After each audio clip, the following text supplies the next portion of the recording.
আজ আমরা এমন একটি মুভি এক্সপ্লেন করতে চলেছি যেটা একটি সত্য জেল পালানোর ঘটনার উপর বানানো হয়েছে। মুভিটিতে এমন একটি চালাক এবং বুদ্ধিমান অপরাধীকে দেখানো হয়েছে যে সমুদ্রের মাঝে অবস্থিত একটি জেল থেকে সকল পুলিশের চোখে ফাঁকি দিয়ে খুব সহজেই পালিয়ে যায়। এই কারণেই সেই অপরাধী ইতিহাসে বিখ্যাত হয়ে ওঠে। তো চলুন এক্সপ্লেনেশন শুরু করা যাক। গল্পের শুরুতে আমরা মরিস নামের এক খুবই চালাক চোরকে দেখি, যাকে ব্যাংক ডাকাতির কেসে পুলিশ ধরেছে এবং তাকে আজীবনের জন্য পৃথিবীর মধ্যে সবচেয়ে নিরাপদ জেলে আলকাদ্রাজে পাঠানো হয়েছে। আলকাদ্রাজ এমন এক জেল যা সমুদ্রের মাঝখানে এক ছোট্ট আইল্যান্ডে তৈরি করা হয়েছিল।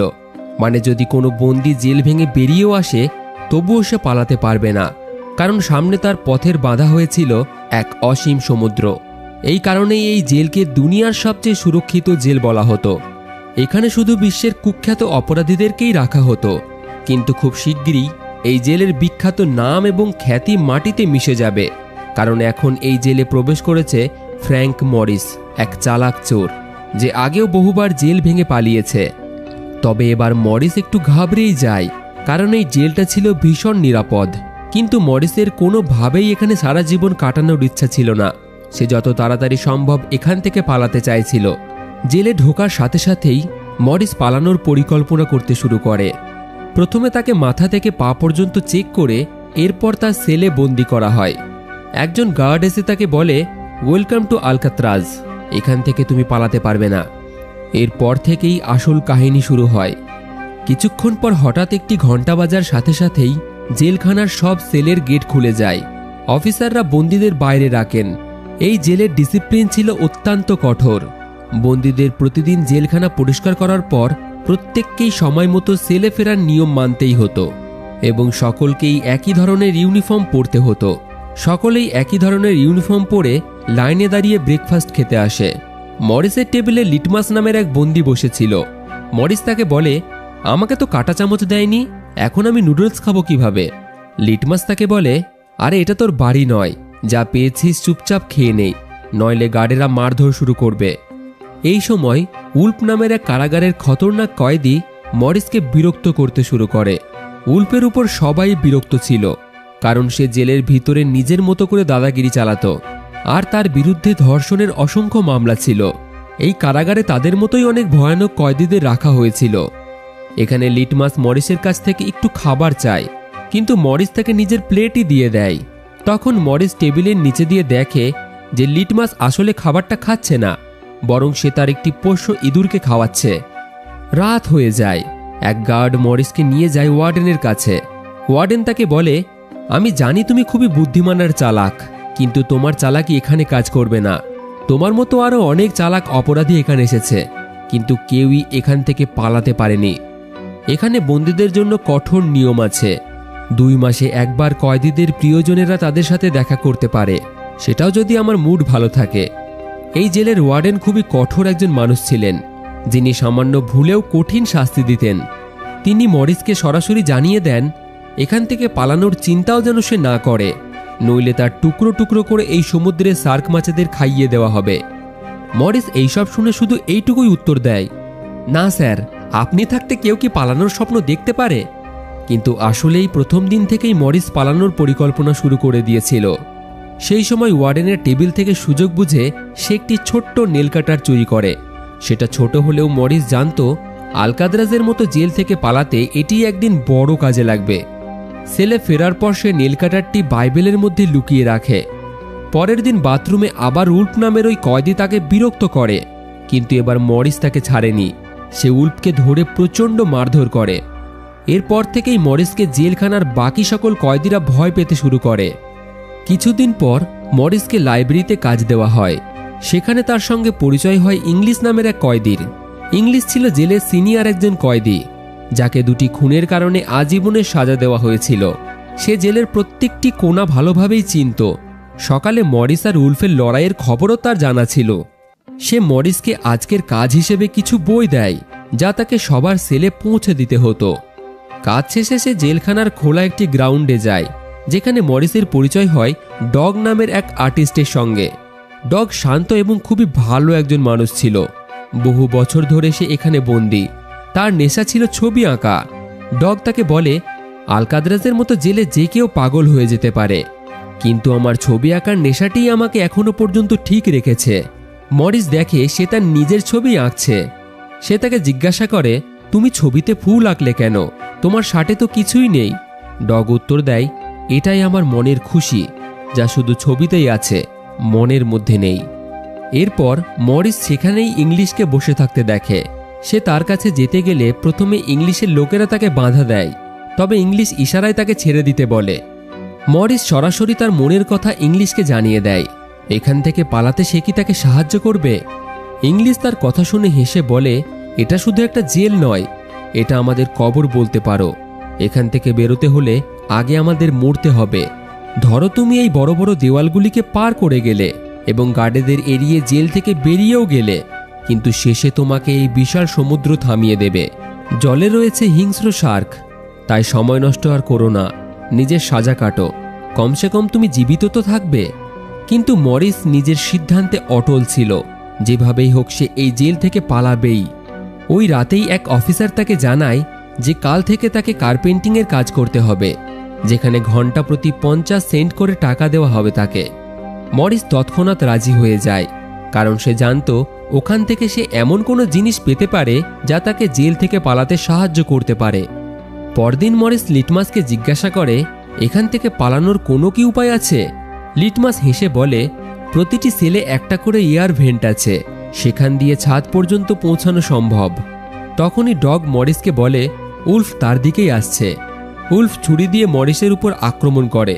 মরিস কোটটি খুলে হাতে পেঁচিয়ে তার সঙ্গে লড়াই করতে শুরু করে, কিন্তু তখন এক গার্ড তাদেরকে থামাতে এলে উলফ গার্ডকে ছুরি মারে। এতে ওয়াচ টাওয়ারের ওপর থেকে একটি গার্ড গুলি চালায়, যার ফলে তারা থেমে যায়। মরিস তখন প্রথম দেখে যে ওয়াচ টাওয়ারেও একটি গার্ড আছে। গার্ডেরা মরিস আর উলফকে ধরে নিয়ে ডি ব্লকে নিয়ে যায়, যেটা একটি অন্ধকার সেল, যেখানে কয়েদিদের উপর ভয়ানক টর্চার করা হতো।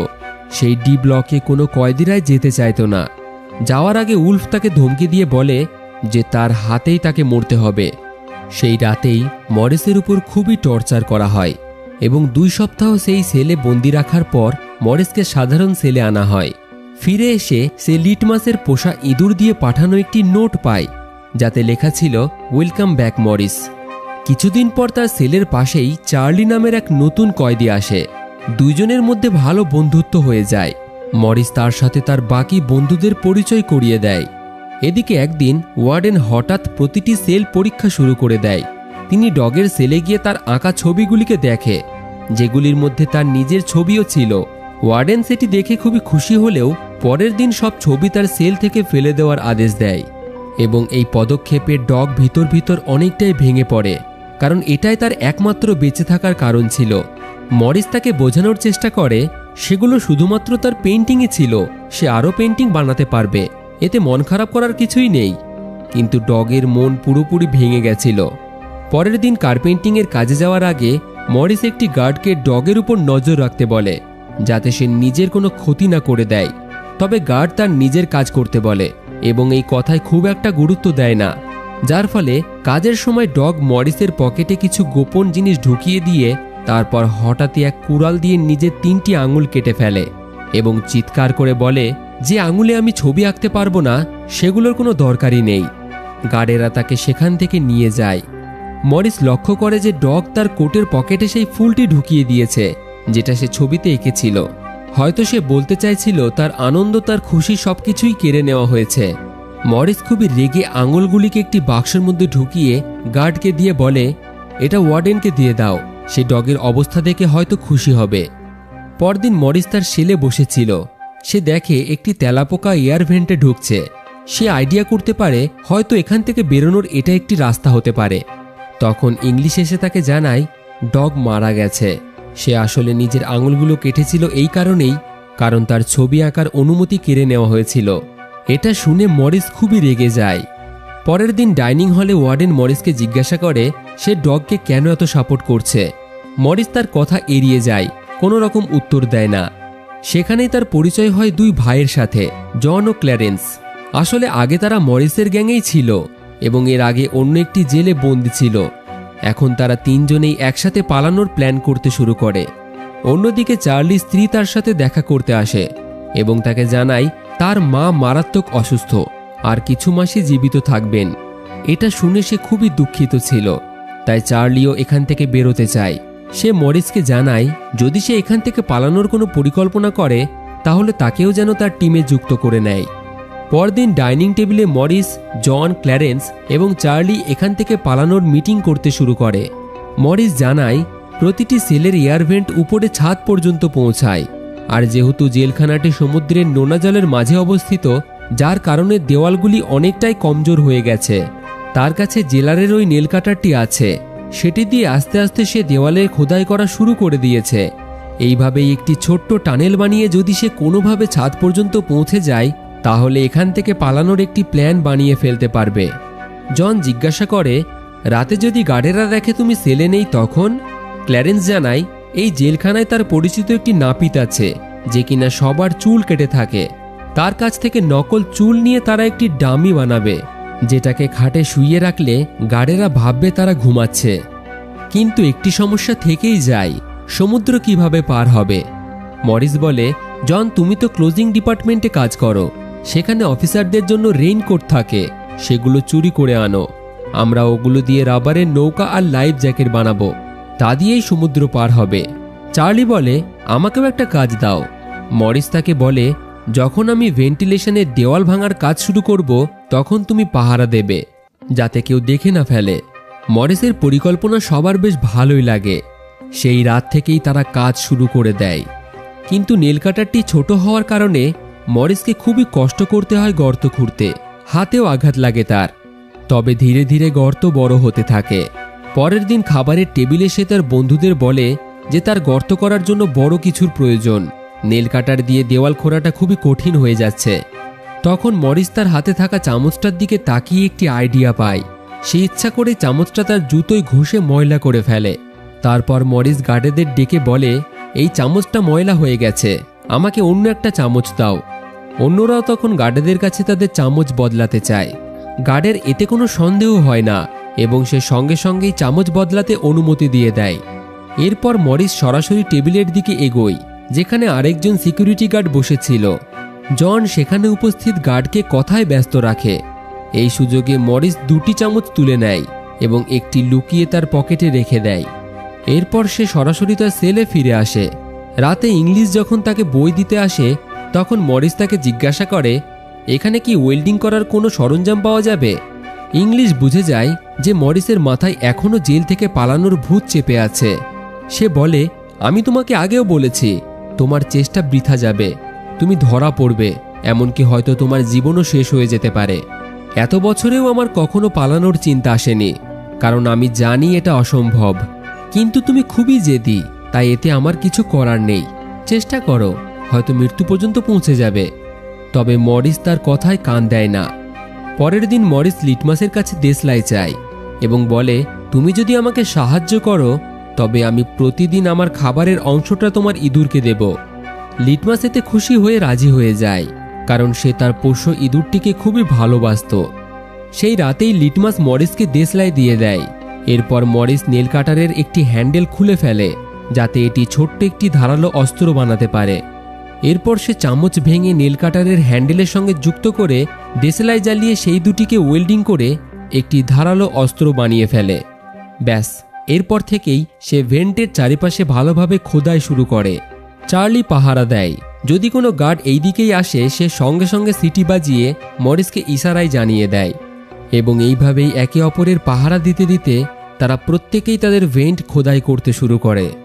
কিন্তু পাহারায় থাকতে থাকতে একসময় চার্লিও ঘুমিয়ে পড়ে। ঠিক তখনই এক গার্ড সেখানে আসে, কিন্তু সৌভাগ্যবশত সময় মতো ইংলিশ সেই গার্ডের মনোযোগ সরিয়ে নেয়। ইংলিশের কথোপকথন শুনে চার্লির ঘুম ভাঙে, কিন্তু গার্ড থাকতে সে ভয়ে সিটি বাজাতে পারে না। তখন সে একটি জিনিস ফেলে দেয়, আর মরিস সেটার ইঙ্গিত হিসেবেই বুঝে ফেলে এবং ভেন্টটিকে ঢেকে বিছানায় শুয়ে পড়ে। গার্ড তাকে জিজ্ঞাসা করে, এখানে যেন কিছু পোড়ার গন্ধ আসছে না? মরিস উত্তর দেয়, স্যার আপনার সামনে কেউ কি ধূমপান করবে? এমন সাহস কার আছে বলেন? আমি তো কোনো গন্ধই পাচ্ছি না। গার্ড তার কথা শুনে খুশি হয়ে ভাবে, যাক, অন্তত একজন তো তাকে ভয় পায়। গার্ড চলে যেতেই মরিস ভেন্টের চারিপাশে দেওয়ালটিকে খুঁড়ে ফেলে কিন্তু সে দেখে যে ভেন্টের গ্রিলে স্ক্রু লাগানো আছে, যেটা কাটতে হলে ধারালো কিছু লাগবে, আর সেটা একমাত্র তাদের কার্পেন্টিংয়ের কাজের ওই ঘরেই পাওয়া যাবে। প্রতিদিন কাজে যাওয়ার সময় মরিস চালাকি করে ভেন্টের দেওয়ালের সিমেন্ট আস্তে আস্তে বাইরে ফেলে দিত, যাতে গার্ডেদের তাদের উপর সন্দেহ না হয়। পরের দিন কাজ করতে গিয়ে সে একটি মেটালের টুকরো তুলে নেয়, যেটা ছুরির মতো ধারালো ছিল। কিন্তু চার্লি তাকে বলে মেটাল ডিটেক্টর পার হয়ে এটাকে সে বাইরে কিভাবে নিয়ে যাবে। মরিস বেশ কনফিডেন্টের সঙ্গে তাকে বলে ওটা আমি সামলে নেব। কিন্তু বাইরে বেরোনোর সময় গেটে মেটাল ডিটেক্টর বেজে ওঠে।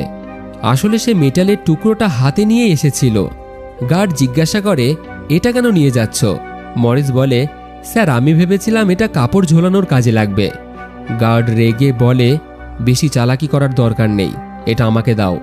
সে মরিসকে সম্পূর্ণ চেক করে বাইরে যেতে দেয়। কিন্তু মরিস আসলেই হিরো ছিল।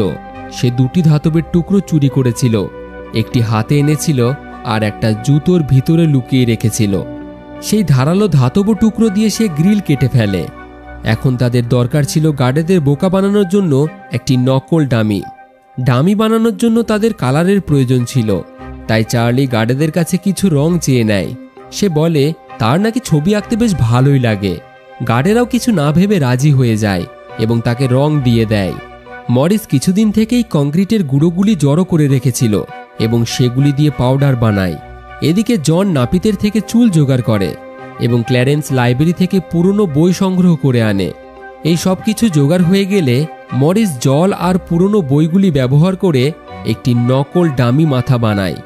এরপর সেটিতে রং আর চুল লাগিয়ে একেবারে একটি আসল মানুষের মতো মাথা বানিয়ে ফেলে। একই সঙ্গে মরিস নকল কার্ডবোর্ড দিয়ে সেম টু সেম দেওয়ালের কালার করে নকল ভেন্ট বানিয়ে ফেলে, যাতে কেউই বুঝতে না পারে সেই দেওয়ালে গর্ত খোঁড়া হয়েছে।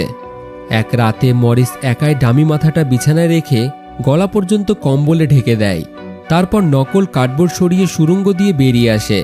সে পাইপ ধরে আস্তে আস্তে ছাদে উঠে আসে। অন্যদিকে চার্লি পাহারা দিচ্ছিল।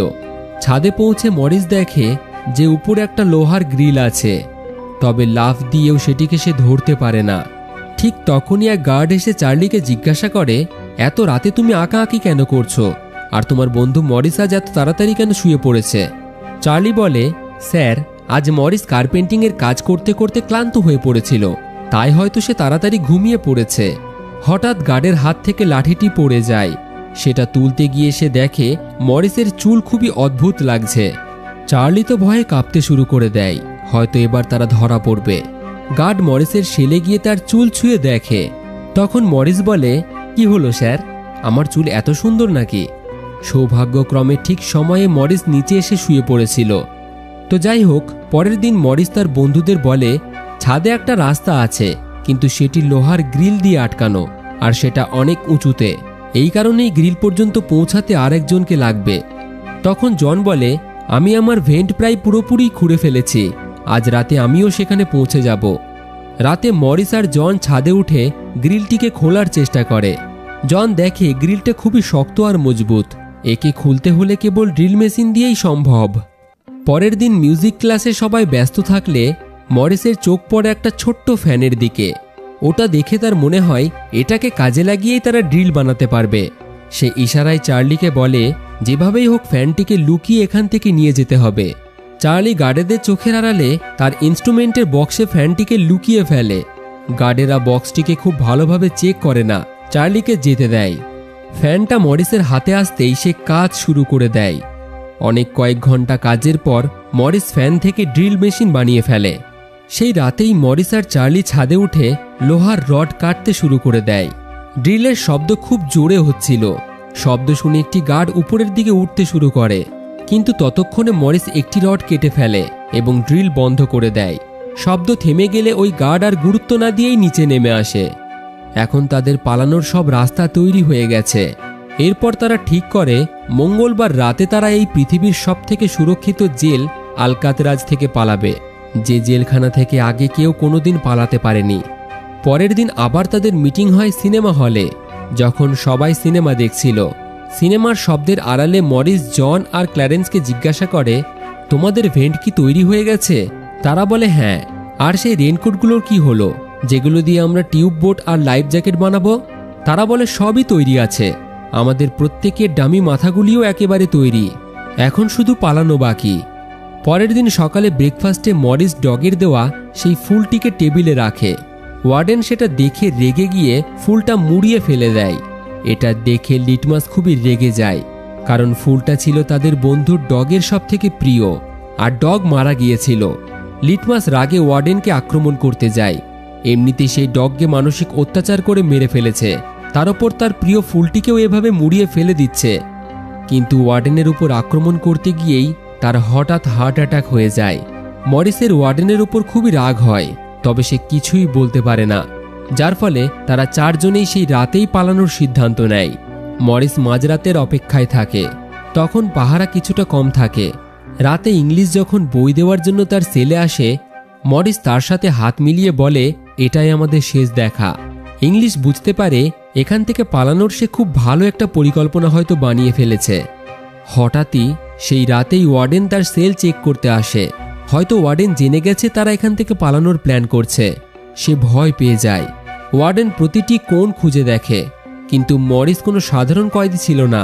সে এত নিখুঁত পরিকল্পনা করেছিল যে ওয়ার্ডেন কিছুই বুঝতে পারেনি। কার্ডবোর্ড দিয়ে সে এত সুন্দরভাবে ভেন্ট ঢেকে রেখেছিল যে কিছুই ধরতে পারে না ওয়ার্ডেন। অবশেষে সেখান থেকে বেরিয়ে গেলে গার্ড ওয়ার্ডেনকে জানায় সে রাতে শুনেছে মরিস এবং চার্লি সারা রাত কথা বলে, হয়তো কোনো পরিকল্পনা করছে তারা। এটা শুনে ওয়ার্ডেন বলে, পরের দিন মরিসের সেল পাল্টে দাও। পরদিন সকালের ব্রেকফাস্ট টেবিলে উলফ মরিসকে আবার হুমকি দেয়, আজ রাত তোমাদের শেষ রাত হবে।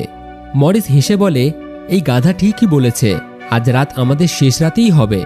দুপুরে আবার উলফ তাকে ছুরি দিয়ে আঘাত করতে গেলে ইংলিশ এসে তাকে বাঁচায়, কারণ সেও মরিসকে সাহায্য করতে চাইছিল, কারণ এই প্ল্যান করতে সে অনেক কষ্ট করেছে। রাতে মরিস, জন, ক্ল্যারেন্স আর চার্লি তাদের ভেন্ট দিয়ে ছাদে যাওয়ার সিদ্ধান্ত নেয়। প্রথমে খাওয়ার টেবিলে চার্লি রাজি হয়েছিল, কিন্তু সেলে গিয়ে সে প্রচণ্ড ভয় পেতে শুরু করে এবং তার সিদ্ধান্ত বদলে নেয়। ফলে তিনজন একসঙ্গে ছাদে পৌঁছে অনেকক্ষণ চার্লির জন্য অপেক্ষা করার পরেও চার্লি সেখানে আসে না। তারা বুঝে যায় যে চার্লি আসবে না, তাই তাকে ছেড়ে তারা এগোয়। এদিকে চার্লি একা বসে আফসোস করে যে এই সুন্দর সুযোগ সে হাতছাড়া করেছে। অবশেষে সে সাহস করে ভেন্ট দিয়ে ছাদে উঠে আসে, কিন্তু তখন অনেক দেরি হয়ে গেছে। একা সে গ্রিল পর্যন্ত পৌঁছাতে পারবে না। অন্যদিকে তিনজন পাইপ ধরে নেমে যায় এবং গার্ডদের চোখে ফাঁকি দিয়ে শেষ দেওয়াল পার হয়। এরপর তারা দৌড়ে সমুদ্রের কিনারায় পৌঁছায়। তারা রেনকোট দিয়ে বানানো টিউববোটটিকে ফোলাতে শুরু করে। মুখ দিয়ে ফোলাতে অনেক সময় লাগে, কিন্তু তাদের কাছে আর কোনো উপায় নেই। অবশেষে তারা টিউববোট জলে নামায়। পৃথিবীর সব থেকে সুরক্ষিত জেল থেকে তারা পালিয়ে যায়। পরদিন সকালে গার্ডেরা সেল চেক করতে আসলে চার্লিকে তারা সেলে ভূতের মতো দাঁড়িয়ে থাকতে দেখে। মনে মনে সে নিজেকেই দোষ দিচ্ছিল, কাল রাতে যদি একটু সাহস করে এখান থেকে পালাতো, আজ সে এক স্বাধীন জীবনযাপন করত। গার্ড মরিসকে ডাকতে গিয়ে দেখে সেলের নকল মাথা সাজানো রয়েছে। সে একেবারে হতবম্ব হয়ে যায়। 3টি সেল থেকে 3টি কয়েদি পালিয়ে গেছে। পুরো জেলে তাদের পালানোর খবর ছড়াতেই হুড়োহুড়ি লেগে যায়। ওয়ার্ডেনের কাছেও খবর পৌঁছায়। ওয়ার্ডেন চারিদিকে দ্রুত তল্লাশি চালায়। সমুদ্রে সার্চ অপারেশন হয়, কিন্তু তাদের লাশও পাওয়া যায় না। ওয়ার্ডেন অবশেষে বুঝতে পারে যে তারা হয়তো বেঁচেই গেছে, কিন্তু চাকরি এবং সম্মান বাঁচাতে সে রিপোর্টে লিখতে বলে যে তারা জলে ডুবে মারা গেছে। কিন্তু ওয়ার্ডেন জানতো যে কেউই সেটা বিশ্বাস করবে না। উচ্চপদস্থ অফিসাররা ওয়ার্ডেনের উপর প্রচণ্ড রেগে যায়। যখন তারা পালিয়ে গেছিল তখন কি তুমি ঘুমাচ্ছিলে? এই জেল পালানোর পর থেকেই মরিস পুরো পৃথিবীতে এক বিখ্যাত জিনিয়াস চোর হিসেবে খ্যাতি পায়। এর 1 বছর পরেই আলকাদ্রাস জেল বন্ধ করে দেওয়া হয়, কারণ আর কেউই গ্যারান্টি দিতে পারছিল না যে এখান থেকে কেউ পালাতে পারবে না। এবং এখানেই এই সত্য ঘটনার উপর বানানো মুভিটি শেষ হয়ে যায়।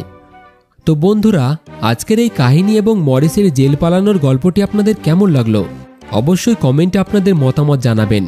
ভিডিওটি ভালো লাগলে একটি লাইক এবং বন্ধুদের সাথে শেয়ার করে দেবেন। আর এই রকম মুভি এক্সপ্লেন দেখার জন্য আমাদের চ্যানেলের সাথে জুড়ে থাকুন আর দেখতে থাকুন ফিল্মি গপ্প, the channel of movie lovers.